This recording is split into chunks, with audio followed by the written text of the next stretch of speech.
Welcome friends to this video. Today we show you friends how to convert your crypto from Skrill to your Binance account. First step friends, log in your Binance account and the Skrill account. This is the first step you need to do, and then follow the steps. All you have to guys navigate to your withdraw section, open Skrill account and go to withdraw section and select your cryptocurrency you want to transfer, for example ADA, Ethereum or Bitcoins. After that guys, click on where you wish to transfer, for example, USDT or Binance or Bitcoins. Enter your amount, friends, you want to withdraw.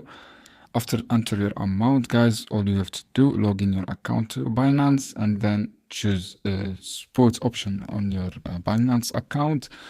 And then all you have to do, when you choose spot, click deposit and choose the same cryptocurrency you selected and Skrill, and then copy address, guys, copy the deposit address and then paste on the Skrill.